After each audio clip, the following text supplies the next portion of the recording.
student. So today we are going to discuss about a new chapter from our science and technology second. आतापर्यंत आपण science सेकंडच्या एकही चॅप्टरला सुरुवात केलेली नाही. आज आपण सायन्स आणि टेक्नॉलॉजीच्या सेकंडच्या चॅप्टरला सुरुवात करत आहोत आपण. दॅट इज बायोलॉजी सेक्शन मधला हा चॅप्टर आहे. And the chapter is the heredity and evolution. Heredity and evolution. Already आपण सायन्स फर्स्ट मधले 2 चॅप्टर बघितलेले आहे. केमिकल रिॲक्शन अँड इक्वेशन्स आणि एक फिजिक्सचा सेक्शन होता ग्रॅव्हिटेशन, ज्याचे न्यूमेरिकल्स बाकी आहे. न्यूमेरिकल्सचे कॅल्क्युलेशन तुम्हाला व्हिडिओ लेक्चरमध्ये समजणार नाहीत कसे केलेत काय केले. त्यासाठी आपण ते कॅल्क्युलेशन आणि ते न्यूमेरिकल्स क्लासेस सुरू झाल्यानंतर बघणार आहोतच. पण त्याआधी आता आपल्याला सायन्स सेकंडच्या या सेक्शनला सुरुवात करायची आहे. That is a heredity and evolution. So actually what is mean by heredity, that we have to see now. So before that you should have know some basic concept. That first term is heredity, second term is a variation. चॅप्टरचा सुरुवातीचा भाग जो आहे heredity आणि लास्टचा जो portion आहे तो आहे evolution. Heredity, variation आणि तिसरी टर्म आहे जेनेटिक्स. या 3 टर्मचं डिस्कशन आपल्याला बेसिकली करायचं आहे. मग first thing is the what you mean by heredity. Heredity काय आहे ते लक्षात घ्या आधी. Okay, so you know every living organism gives rise to the organism of same species. प्रत्येक सजीव हा त्याच्याच सारख्या सजीवाला, त्याच प्रजातीच्या सजीवाला जन्म देतोय. कुठली एखादी ट्री असेल तर त्या ट्रीपासून सेम काइंडची, सेम स्पेसिसची ट्री बॉर्न होते आहे. कुठला ॲनिमल असेल, cat gives rise to cat, dog gives rise to dog. That means every species or organism of species gives rise to the organism belong to same species. कुठलाही सजीव हा त्याच प्रजातीच्या सजीवाला जन्म देतो. असं होणार नाही की कुत्र्याचं पिल्लू कुत्र्यापासून मांजराचं पिल्लू जन्माला येते, मांजरापासून कुत्र्याचं पिल्लू जन्माला येते, असं काही होणार नाही. कुत्र्यापासून कुत्र्याचंच पिल्लू जन्माला येणार आहे. ओके, एखाद्या मांजरापासून मांजराचंच पिल्लू जन्माला येणार आहे. म्हणजे प्रत्येक ऑर्गॅनिझम हा त्याच प्रजातीच्या सजीवाला, त्याच प्रजातीच्या ऑर्गॅनिझमला जन्म देतोय. बट एका पिढीमधून पुढच्या पिढीमध्ये काहीतरी गोष्टी संक्रमित होत असतात. जसं आपल्या आई वडिलांमधल्या काही गुणधर्म आपल्यामध्ये आलेले आहेत. पिढ्यानपिढ्या जे गुणधर्म संक्रमित होत आहेत, that is called genetic characters. हे गुणधर्म म्हणजे कोणते कॅरेक्टर्स? या कॅरेक्टरला आपण जेनेटिक कॅरेक्टर म्हणू शकतो. आणि हे जे ट्रान्समिशन होतंय पॅरेंट्स कडनं ऑफस्प्रिंग कडे, ध्यानात घ्या, कॅरेक्टर कोणाकडून कोणाकडे जात आहेत? पॅरेंट्स कडून ऑफस्प्रिंग कडे जात आहेत. पॅरेंट्स कडून ऑफस्प्रिंग कडे जात आहेत. ऑफस्प्रिंग्स म्हणजे त्यांची बच्चे company, next generation. Parent is a first generation, त्याची नेक्स्ट जनरेशन म्हणजे ऑफस्प्रिंग्स असणार आहेत. ओके, देर इंडिव्हिज्युअल्स, त्यांचे पुढची कंपनी, पुढची पिढी, ऑफस्प्रिंग. मग या पिढीतले गुणधर्म पुढच्या पिढीमध्ये संक्रमित झाले आहेत. जसं फॉर एक्झाम्पल आपले आई बाबा. मग आई बाबामध्ये जर तुमच्या पप्पाची हाईट टॉल आहे तर ऑफस्प्रिंगची हाईट कदाचित पुढे टॉल निघू शकते. म्हणजे हाईट कॅरेक्टर संक्रमित झालंय कुणाकडून? पॅरेंटकडून. हेअर स्टाईल, तुमची हेअर कर्ली आहे की हेअर स्ट्रेट आहे, तुमच्या पॅरेंट सारखे असणार आहेत. पॅरेंटकडनं तुमच्या हेअरचा शेप तुमच्यामध्ये ट्रान्समिट झाला. स्किन कलर, आई पप्पा दोघंही जर स्मार्ट आहे दिसायला, you should also be smart. तुम्ही असायलाच पाहिजे स्मार्ट. तुम्ही स्मार्ट आलेत चला, त्याचा अर्थ तुमच्या आई वडिला, तुमच्या वडिलांमधले ते गुणधर्म तुमच्यामध्ये संक्रमित झाले आहे, ट्रान्समिट झाले आहे. मग एका पिढीमधले काही गुणधर्म, काही जेनेटिक गुणधर्म पुढच्या पिढीमध्ये संक्रमित होण्याची जी प्रक्रिया आहे बाळाओ, that process is called as the heredity. That is called as the heredity. कशाला म्हणणार तुम्ही heredity? The transmission. Transmission, pass होणे. ट्रान्समिशन होणे म्हणजे पास होणे. काय ट्रान्समिट होत आहे? Transmission of genetic character. Transmission of genetic, नंतर लिहू आपण. ट्रान्समिशन ऑफ जेनेटिक कॅरेक्टर्स कोणाकडून कोणाकडे? फ्रॉम पॅरेंट्स टू ऑफस्प्रिंग किंवा from one generation to next generation. एका पिढीतले, जनरेशन म्हणजे पिढी, एका पिढीमधले गुणधर्म जे आहे ते पुढच्या पिढीमध्ये संक्रमित होणे, next generation. Transmission of genetic character from one generation to next generation is called heredity. याला काय म्हणणार बाळा तुम्ही? हेरिडिटी. याला आपण हेरिडिटी म्हणू. हे कळालं तुम्हाला. आता हेरिडिटी म्हणजे काय? एका पिढीमधले गुणधर्म पुढच्या पिढीमध्ये संक्रमित होण्याची जी प्रक्रिया आहे बाळा, त्याला आपण हेरिडिटी म्हणतोय. This is the first term of the chapter, heredity. आता आपण सेकंड टर्म कडे बघू, जी मी तुला जस्ट सांगितली, व्हेरिएशन. कोणती आहे बाळा? व्हेरिएशन. आता पिढ्यानपिढ्या गुणधर्म जे आहेत ते संक्रमित होत आहेत. एका पिढीतून पुढच्या पिढीमध्ये हे जेनेटिक कॅरेक्टर जे आहे ते ट्रान्समिट होत आहेत from one generation to next generation. पण ट्रान्समिट होत असताना सगळेच जेनेटिक कॅरेक्टर ट्रान्समिट होत नाही. म्हणजे अर्थात we are not exactly similar to our parents.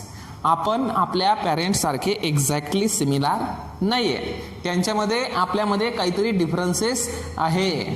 त्यांचा चेहरा थोडा वेगळा दिसतो, आपला चेहरा थोडा वेगळा दिसतो, हाईटच्या बाबतीत असो कोणत्याही बाबतीत. There are somewhat changes, there are somewhat differences. कोणामध्ये? पॅरेंट्स आणि ऑफस्प्रिंग. जरी हे ऑफस्प्रिंग या पॅरेंटचे आहेत तरी मात्र ते एक्झॅक्टली सारखे नाही आहे. There are some differences among themselves, among this parents and offspring. या पॅरेंट्स आणि ऑफस्प्रिंग मध्ये त्या ठिकाणी काहीतरी डिफरन्सेस आहेत, चेंजेस आहेत. मग आता हे झाले पेरेंट ऑफस्प्रिंग मध्ये. For example A and B, these are the two parents. हे ए बी दोन पॅरेंट्स आहेत आणि यांच्यापासून नेक्स्ट जनरेशन मध्ये 3 ऑफस्प्रिंग्स आपल्याला इथे भेटत आहेत. ओके, PQR अशा 3 ऑफस्प्रिंग्स तुम्हाला भेटल्या. तर या ऑफस्प्रिंग्स ज्या आहेत यांच्यामध्ये आणि या पॅरेंट्समध्ये काहीतरी डिफरन्सेस आहे, चेंजेस आहे. हे एक्झॅक्टली यांच्यासारखे नाही, पॅरेंट्स सारखे नाही आहे. किंवा ह्या ऑफस्प्रिंग्स आपापसात सुद्धा एकामेकांसारख्या दिसू शकत नाहीत. PQ वेगळे असतील दिसायला, किंवा म्हणजे अर्थात तुमचे भाऊ बहीण तुमच्यासारखे दिसतात का? एक्झॅक्टली नाही. त्यांच्यामध्ये सुद्धा काहीतरी चेंजेस आहे. तुमचे भाऊ बहीण तुम्ही एकाच पिढीतले आहात तरी सुद्धा तुमच्यामध्ये काहीतरी डिफरन्सेस आहे. तुमच्या पॅरेंट्सपेक्षाही तुम्ही डिफरन्स दिसताय आणि तुमच्या भाऊ बहिणीपेक्षा सुद्धा तुम्ही कसे दिसताय? डिफरंट दिसताय. Means there are the differences between hmm, between parents and offspring. Parents and offspring मध्ये डिफरन्सेस आहेतच, पण सोबत सोबत या ऑफस्प्रिंग मध्ये आपापसात सुद्धा काही डिफरन्सेस आहेत, बदल आहेत. And those differences that we observe between parent and offspring or among the offspring, parent offspring मध्ये किंवा ऑफस्प्रिंग मध्ये आपापसात जे काही बदल दिसतात या बदलांना आपण म्हणू शकतो व्हेरिएशन. काय म्हणू शकतो? व्हेरिएशन. आलं लक्षात? फॉर एक्झाम्पल एखादा शर्ट घ्यायचा आहे, पण शर्ट तुम्हाला पाहिजे एकच, कलर वेगवेगळा पाहिजे. तुम्ही काय म्हणताय? थोडंसं याच्यामध्ये व्हेरिएशन दाखवा. त्या दुकानदाराला सांगताय तुम्ही, म्हणजे अर्थात त्याच्यामध्ये थोडेफार बदल असतील असं शर्ट दाखवा, एक्झॅक्टली डिफरंट नाही दाखवा. That is a variation because there are somewhat differences. Like same thing here also there are some differences between parents and offspring or among the offspring. ध्यानात ठेवा, कोणाकोणामधले डिफरन्स? पॅरेंट्स आणि offspring मधले differences किंवा offspring मधले जे differences आहे त्याला आपण काय म्हणू शकतो बाळा? Variation. What we called variation? Variations the differences. हे डेफिनेशन तुम्ही नोटबुक मध्ये नोट डाऊन करा. The differences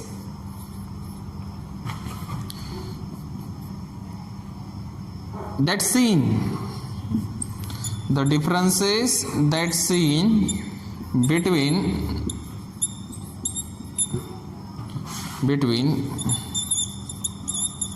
parents and offsprings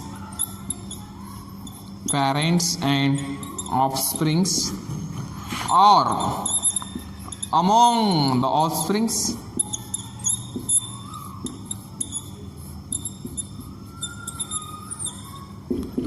the differences that seen between parents and offsprings or among the offsprings are called variation. अशा डिफरन्सेसला काय म्हणायचं आहे तुम्ही? Variations. याला आपण व्हेरिएशन्स म्हणू शकतो. The variations are caused due to the different reasons. वेगवेगळ्या शास्त्रज्ञांनी वेगवेगळ्या प्रकारच्या थिअरी दिलेल्या आहेत की व्हॅरिएशन नेमकं कशामुळे दिसतंय. What is the variation be seen.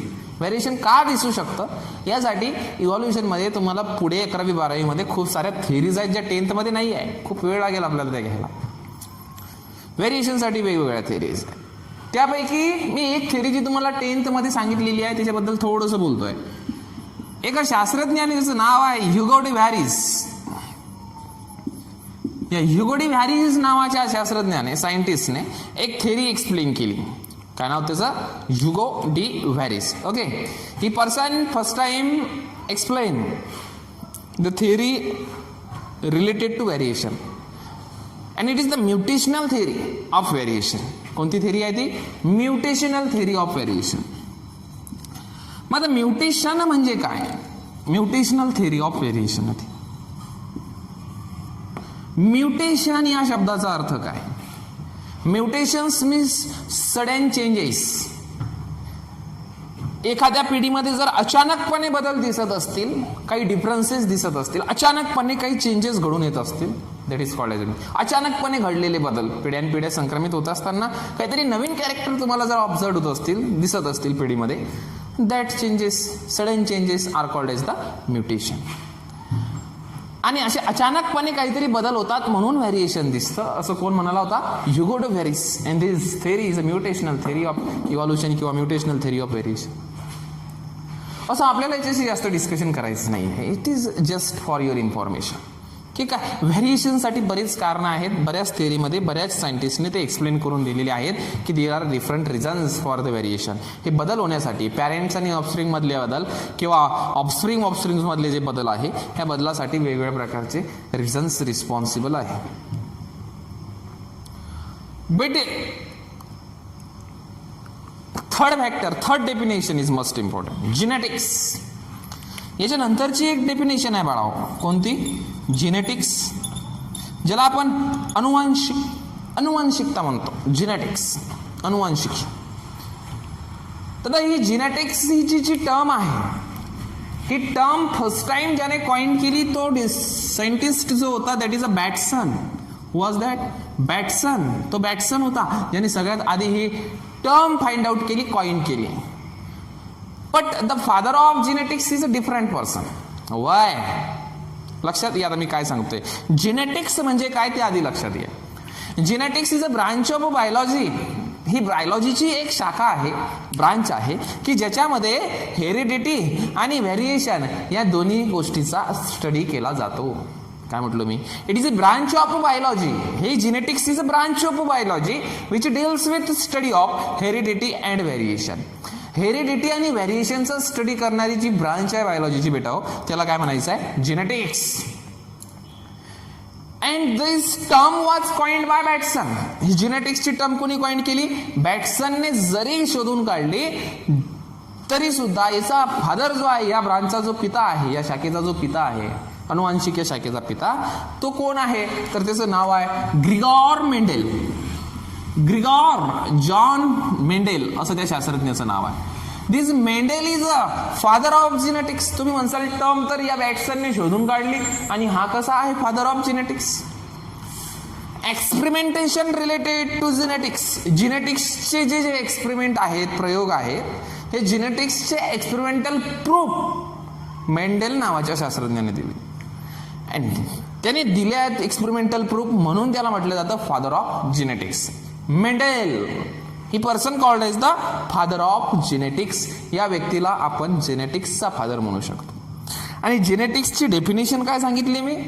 It is a branch of biology which deals with study of heredity and variation. म्हणजे अर्थात जेनेटिक कॅरेक्टर कसे ट्रान्समिट होतात आणि चेंजेस कशा प्रकारचे दिसतात याचा अभ्यास करणारी शाखा म्हणजे बाळाहो जेनेटिक्स असते. डेफिनेशन काय लिहिणार? The branch of biology, the branch of biology which deals with the study of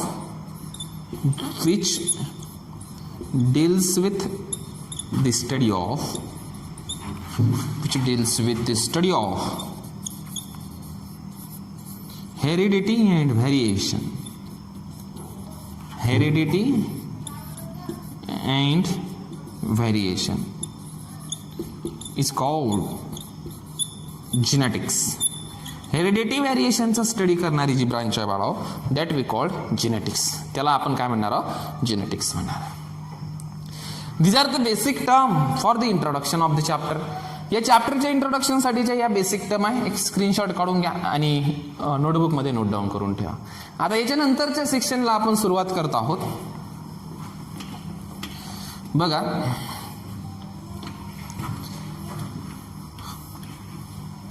आता हे जे जेनेटिक कॅरेक्टर्स आहेत ते एका जनरेशन मधून नेक्स्ट जनरेशन मध्ये कॅरी करण्याचं काम कुठले तरी मॉलिक्युल्स करतायत. And that molecules are called as the DNA. Means अर्थात जेनेटिक मटेरियल, जेनेटिक इन्फॉर्मेशन किंवा जेनेटिक कॅरी करणारा फॅक्टर, त्याला म्हणायचं जेनेटिक मटेरियल.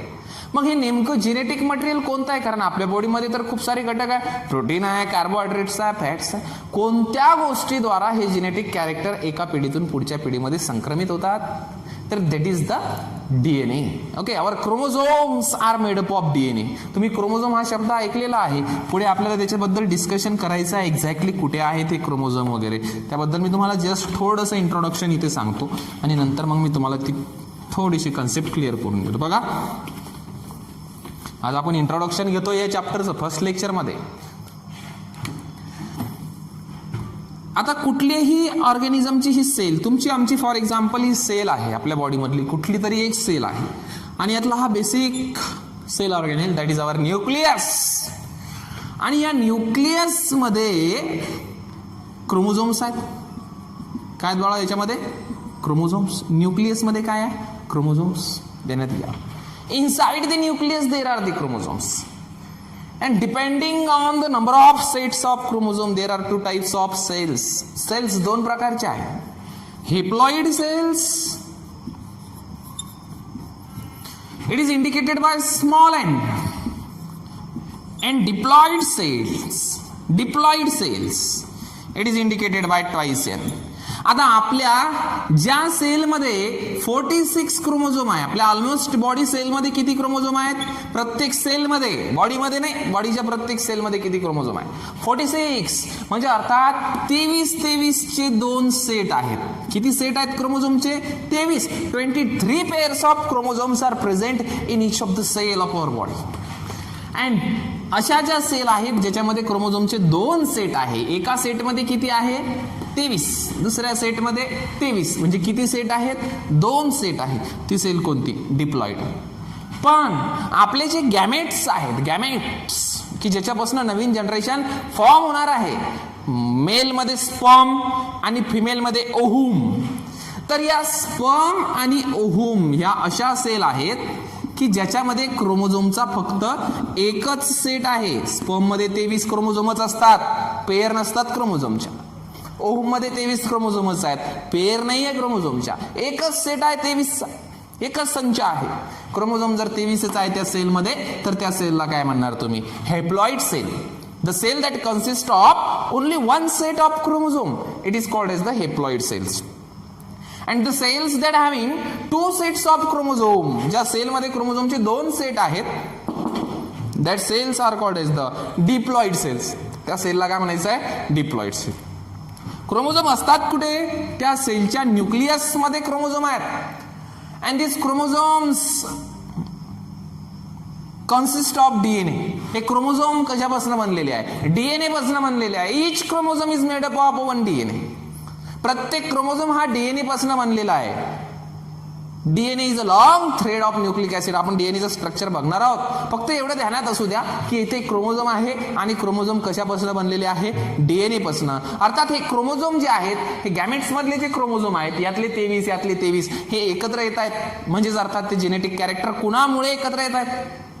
क्रोमोझोममुळे. आणि क्रोमोझोम कशापासून बनलेले आहे? डीएनए पासून बनलेले आहे. म्हणजे अर्थात एका पिढीतले गुणधर्म हे पुढच्या पिढीमध्ये संक्रमित करण्याचं काम कोण करते? डीएनए करतात. Except in viruses. व्हायरसेस मध्ये डीएनए जेनेटिक मटेरियल आहे असं नाही आहे. There may be the RNA is a genetic material. व्हायरसमध्ये RNA सुद्धा जेनेटिक मटेरियल असू शकते. पण बॅक्टेरियापासून जर वरच्या ऑर्गॅनिझमचा, मोठ्या मोठ्या ऑर्गॅनिझमचा जर विचार केला तर DNA हे जेनेटिक मटेरियल आहे. DNA हे जे आहे हा असा फॅक्टर आहे की जो एका पिढीतले गुणधर्म पुढच्या पिढीमध्ये संक्रमित करतो. आपल्या आईवडिलांमधले गुणधर्म आपल्यामध्ये आले, कोणामुळे आले?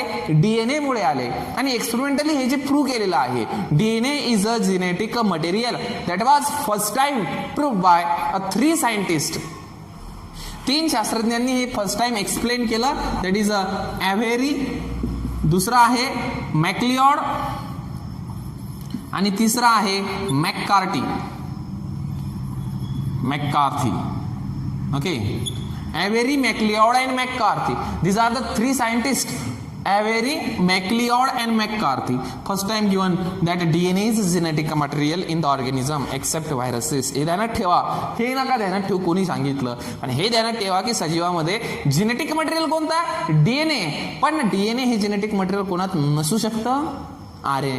व्हायरसेसमध्ये. कारण व्हायरसेसमध्ये DNAच्या ऐवजी RNA सुद्धा जेनेटिक मटेरियल म्हणून काम करतायत. RNA सुद्धा अनुवांशिक गुणधर्म कॅरी करतात. कोणामध्ये? व्हायरस सेलमध्ये. एका व्हायरसच्या 2 व्हायरस सेल झाल्या डिव्हिजनमुळे, तर ते जेनेटिक कॅरेक्टर कोणामुळे ट्रान्समिट होत आहे? RNA मध्ये, व्हायरसेसमध्ये. पण बाकी ऑर्गॅनिझममध्ये तुमच्या आमच्यामध्ये जेनेटिक मटेरियल कोणतं आहे? DNA is a genetic material. तुमच्या आमच्यामध्ये DNA is a genetic material.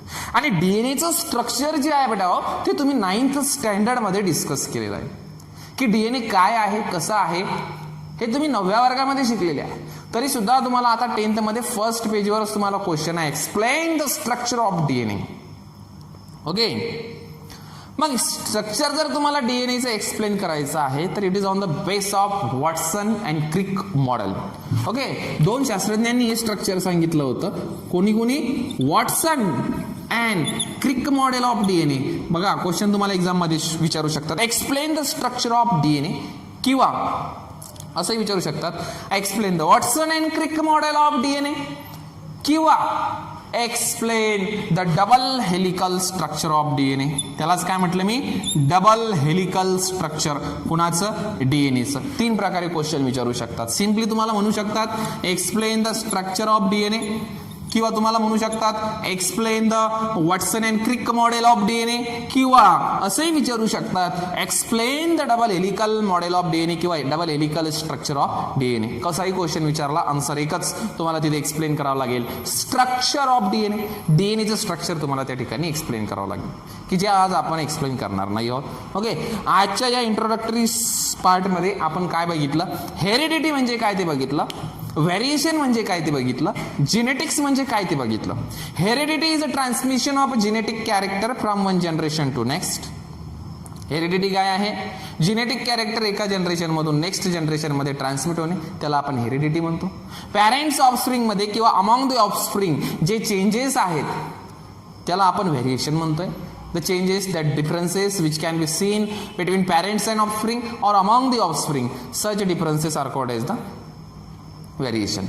And the study of heredity and variation, heredity variations study करण्याची ब्रांच जी आहे बायोलॉजीची, that is called as the genetics.